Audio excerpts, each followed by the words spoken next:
Hallo zusammen und herzlich willkommen auf unserem Kanal. Vor mir liegt meine Maimo Watch R und ich zeige euch jetzt, wie man diese Uhr ausschaltet. Fangen wir also an.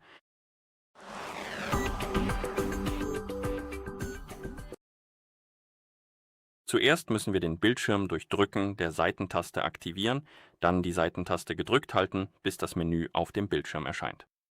Sobald das Menü erscheint, sollten Sie die Option zum Ausschalten sehen. Tippen Sie darauf und dann auf das Häkchen zur Bestätigung, woraufhin sich die Uhr ausschaltet. Und so schalten Sie dieses Gerät aus. Wenn Sie dieses Video hilfreich fanden, abonnieren Sie bitte unseren Kanal und hinterlassen Sie ein Like für das Video.